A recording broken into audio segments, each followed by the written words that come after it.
oduu gammachiisaa waldoolee online churchii jalatti amantoota argamtan maraaf waldaan amantoota afura qulqulluu guutummaa addunyaa baga gammaddan isiniin jetti.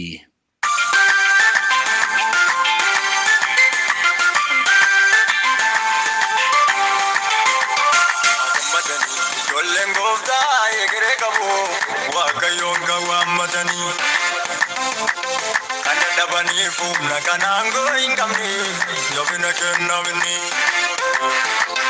agamadani yollengofta yegere kabu wakayon kawamatani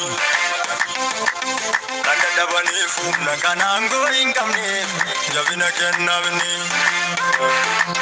warri wakayon awdirane gatani umni sani narefama akayo biras balle danulingawo kumani sanurgama warri wakayo nawdirane gatani umnisani narefama akajo biras balle danulingawo lukumani sanurgoma samira abdinde nyazami nuega manni yerusalemi samira abdinde nyazami nuega manni yerusalemi bangenya nufa kristos nuru warramu anduni lama fandararu bangenya nufa kristos nuru warramu anduni lama fandararu bangenya nufa kristos nuru warramu anduni lama fandararu bangenya nufa kristos nuru warramu anduni lama fandararu warramu anduni lama fandararu warramu anduni yomni lama fandararu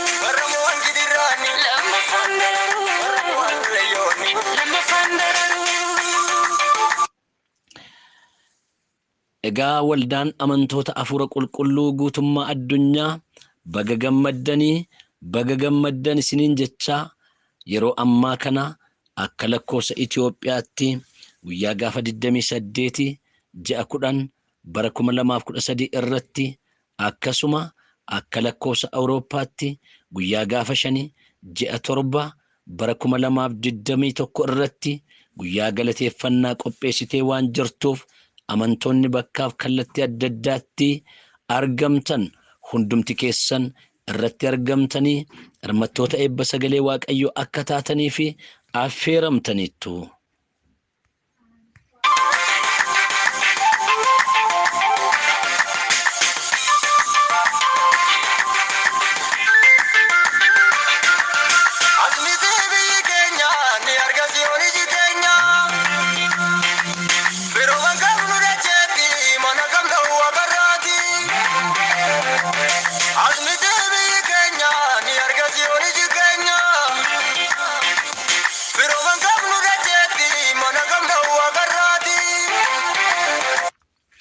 Egaa maarree waldaan amantoota afura qulqulluu guutummaa addunyaa guyyaa galataa kana yommuu qopheessitu sagaleen Waaqayyoo kan isheen irratti hundaa'uudhaan guyyaa galataa kana qopheessite macaafa faarfannaa boqonnaa 12 lakkoofsa 4 kaasee yeroo sanatti isin Waaqayyoon galateeffadhaa maqaa isaas waammadhaa gochaasaa saba hundumaa keessatti beeksisaa maqaan isaa akka ol ka'e simaa inni wanta guddaa waan hojjeteef Waaqayyoon faarfadhaa wanti inni godhesi guutummaa biyya lafaa irratti haa beekamu yaa Tsiyoon sagalee guddaadhaan faarfadhu gammadis Waaqayyo inni qulqulluun kan Israa'el inni guddaan saba isaa gidduu hin jiraataa hin jettu jedha.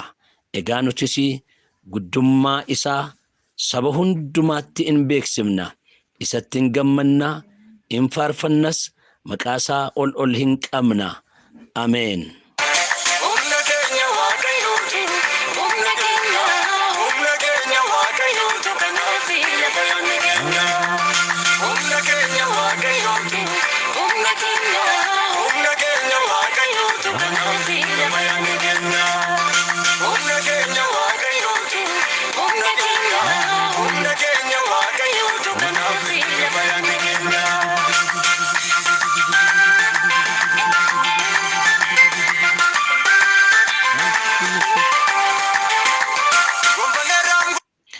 Egaa waldaan amantoota afura qulqulluu guutummaa addunyaa baga gammaddanii baga gammaddan isiniin jechaa sagantaa kanarratti wangeelli mootummaa Waaqayyoo humnaan in lallabama, faarfannaan ni faarfatama, dhukkubaa fi dhibee adda addaa kan qabanii fi ni kadhatama, namoota hundumaatii fi fayyinni Waaqayyoo in ta'a.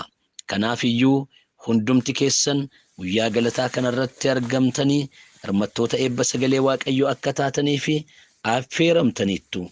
Yesuus Kiristoos kaleessas har'as bara baraan isuma sanaa. Yesuusin waltaane matumaan taanu lubna kaayoo kaniin qabsoofne onnee jigeenfanne abdii bara bara kaadhimamne irra dhaaluudhaaf Yerusaalemaarra onnee jigeenfanne abdii bara bara kaadhimamne irra dhaaluudhaaf Yerusaalemaarra. Tajaajiltoonni sagantaa kanarratti argaman hojjetaa wangeelaa Waaqenne, Raajii Taarikuu, hojjetaa wangeelaa Akilliluu, Raajii Daannoo, hojjetaa wangeelaa Mootummaa, Faarfataa Maammush, hojjetaa wangeelaa Iminatuu, hojjetaa wangeelaa Malkaamuu, hojjetaa wangeelaa Maammoo, hojjetaa wangeelaa Darajjee, Raajii Daawit, hojjetaa wangeelaa Dammaa, Faarfataa Maammoo, barsiisaa wangeelaa Dassuu, hojjetaa wangeelaa Soorii, Raajii Warquu yommuu ta'an, namoonni kun sagantaa kanarratti argamanii waan tajaajilanii fi waldoleen onlaayinii cheerchii akkasuma amantoonni bakka adda addaatti argamtan hundumti keessan sagantaa kanarratti argamtanii hirmattoota eebba sagalee Waaqayyoo akka taatanii fi affeeramtaniittu. Yesuus Kiristoos kaleessas har'as bara baraan isuma sanaa. Ameen. Yesuusin waltaane matumaan taanu lubna kaayoo kaniin qabsoofne onnee jigeenfanne abdii bara bara kaadhimamne irra dhaaluudhaaf Yerusaalemaarra onnee jigeenfanne abdii bara bara kaadhimamne irra dhaaluudhaaf Yerusaalemaarra. Gammadanii ijoolleen gooftaa egeree qabu Waaqayyoon kan waammatanii Fumna kanaan gooyin qabne jabina kennamni agammadanii ijoolleen gooftaa egeree qabu Waaqayyoon kan waammatanii kan dadhabanii fumna kanaan gooyin qabne jabina kennamni warri Waaqayyoon abdiidhaan eeggatanii humni isaanii naareffama akka yoo biraas balleedhaan oliin qabu lukkummaan isaan dorgoma.